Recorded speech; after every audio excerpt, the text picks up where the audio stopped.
Good afternoon, ladies and gentlemen. Thank you very much for sticking with us thus far, because coming up, joining us virtually, is a man who is no less than a Dubai real estate legend. It is Mr. Mohammed Alabbar of Emaar, who is joining us all the way from Tbilisi, Georgia. Welcome, Mr. Alabbar. Very happy to have you join us at Reuters Next. Thank you so much, Maha. Thank you.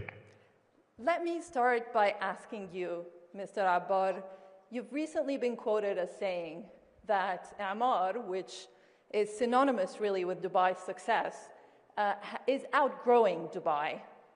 You've set your sights on global expansion in markets like India, China, and the US.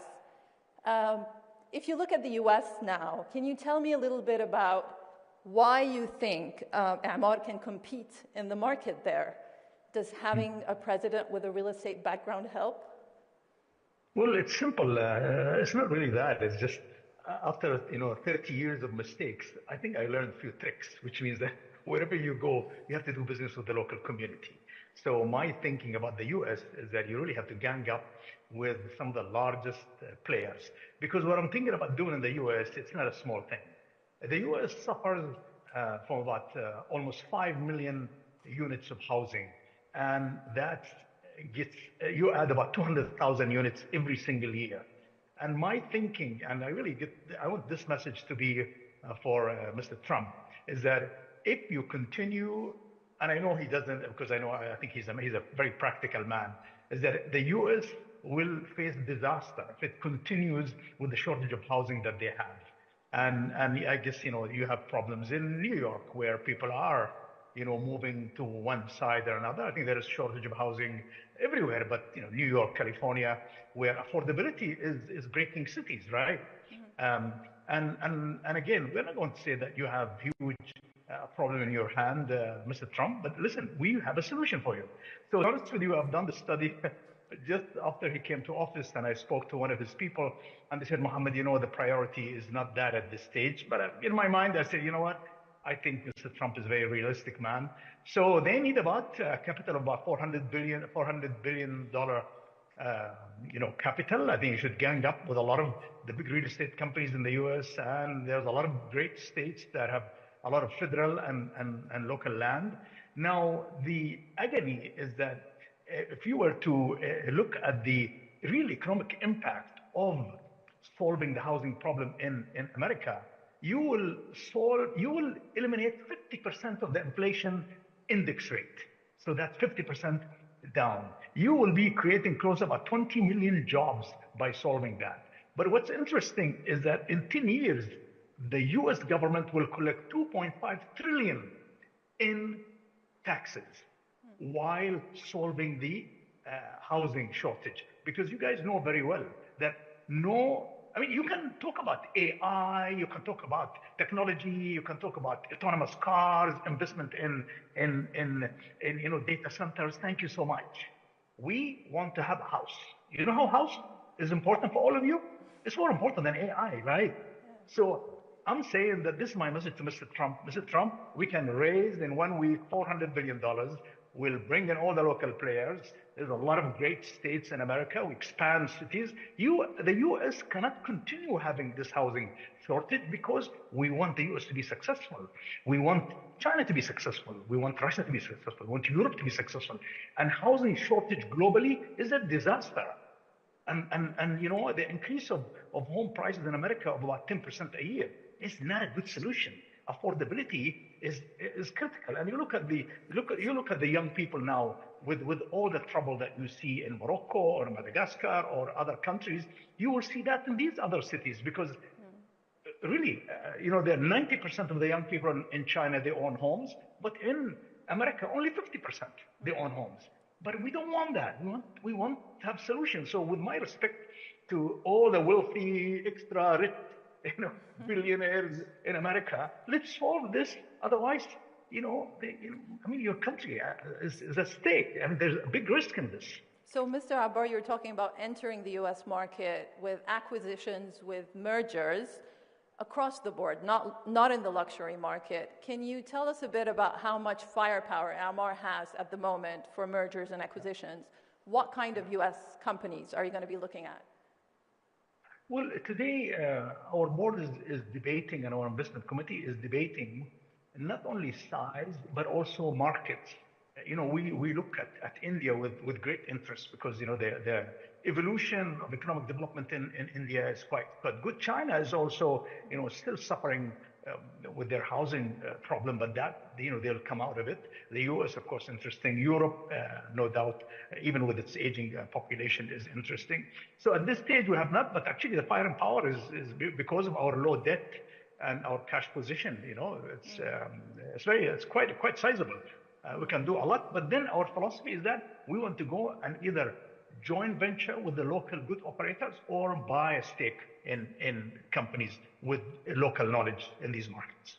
So are you in active discussions now in the US market with any players that we know?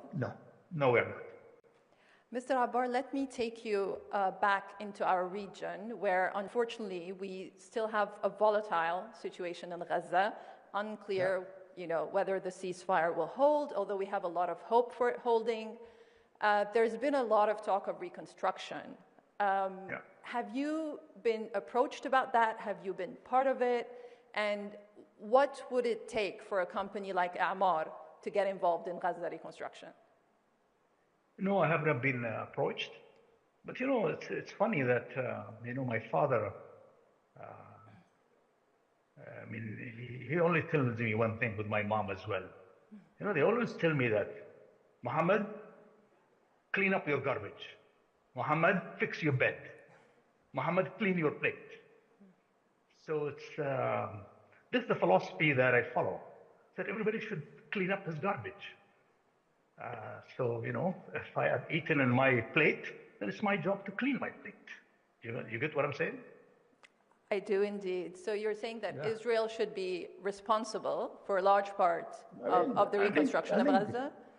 I think the people who are involved in the whole chaos, I think they should be responsible to do whatever it is. But if my father were to tell me, okay, Mohammed, go clean up the plate of your neighbor or go the plate of your cousin, then I will do it. So is that a no, Mr. Alabbar? Emaar will not get involved? Honestly, no, I don't. Honestly, it's not my doing. We have not contributed to this, and I'm very busy making billions of dollars of profit, like the capitalists in the U.S. and other countries. So I'm very focused on making money for my shareholders. And right across the border from Gaza,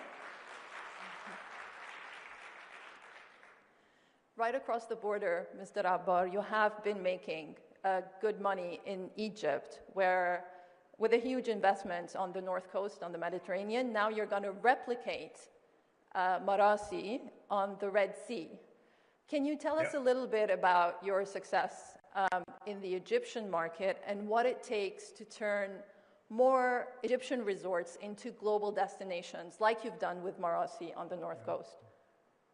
In any business, whatever the audience, whatever business you are in, if you do well, if you make coffee well, if you build well, if you build cars well, or whatever you do well, you'll succeed. And we businessmen, especially in the real estate business, we're very stingy people. Because, Emirates Airlines does a great job and British Airways does a great job, but they make $50 or $45 per passenger. I make $300,000 per passenger. You know what I mean?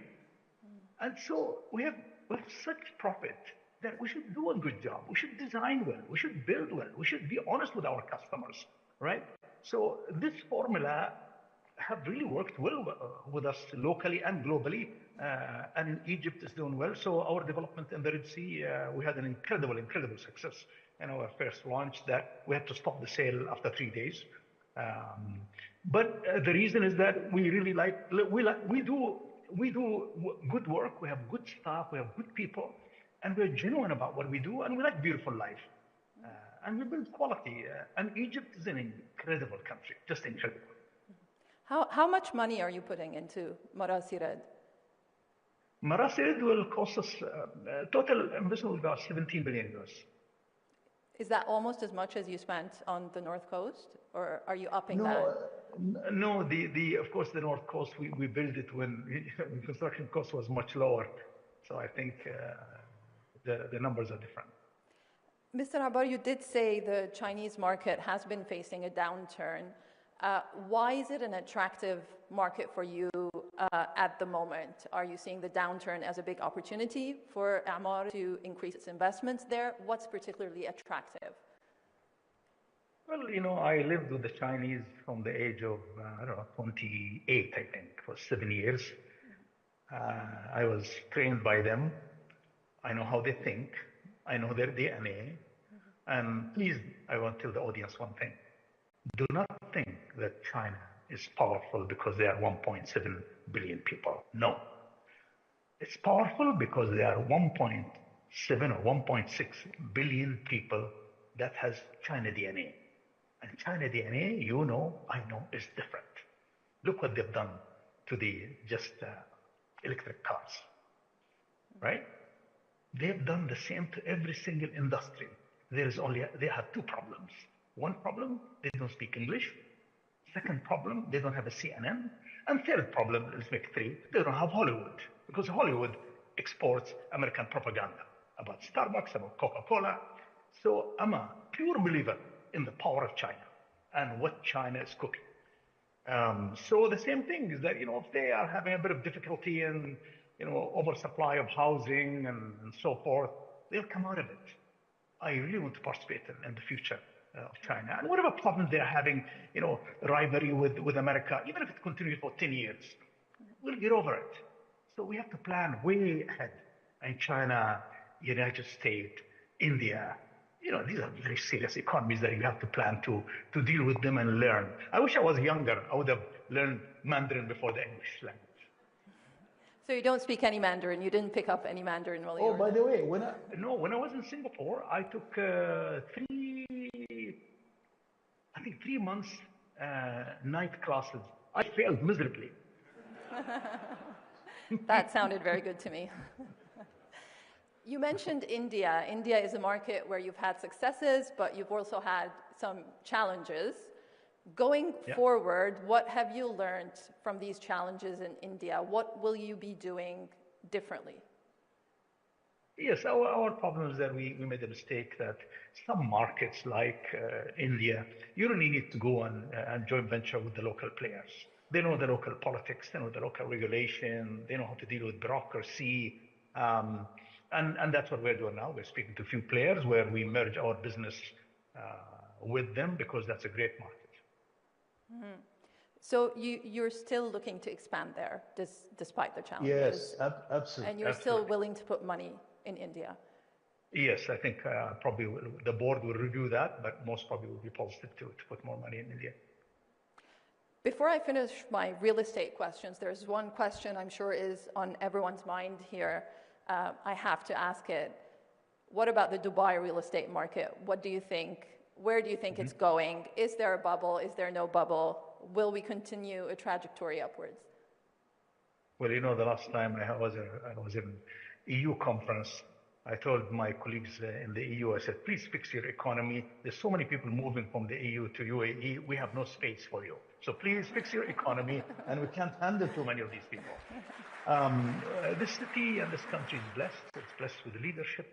It's blessed with the type of people who live in this country, all the nationalities that live together, the security, the safety, the education, the care, all of it. So it's a very unique thing. It's just such a strange, beautiful thing. It's going well on many fronts, and it worries me that it's going so well. Government budget is going well, infrastructure is going well, the market's going well, credibility. Because see, remember, we are a young country. We created like 50 years ago. We're a baby. So we're just building our reputation. And I think that with all the economic issues that are going on globally, geopolitical situation, that really added value. My feeling about the market is that I'm so happy that there's so much supply coming end of 26, end of 27, that will balance prices in the country. I think it's time that the market balances. And good developers are in good financial condition. Not much borrowing is allowed anyway, so I'm confident. One final question, Mr. Alabbar, on e-commerce and on Noon. Do you have the same global expansion ambitions for Noon that you have for real estate? Well, on the e-commerce, it's a tough market, right? I'm glad we've done what we've done, and you know, we gave all the Amazons of the world a run for their money, even though they started 12 years ago, and we started like 7 years ago. But we are fitter, we have much smarter people, and we love our country and we love our business, and we compete. We're doing extremely well. I'm focused on the Middle East, to be honest with you. We have 500 million people. Let's focus on them. They need to be served. Then if we go somewhere else, then we'll probably go buy, you know, a portion of somebody. But Middle East is our focus for now. Mr. Alabbar, it was a pleasure having you with us today. Best of luck in Tbilisi, Georgia. One final thing, so much. Can you tell us a little bit about what you're doing there? Any interesting projects?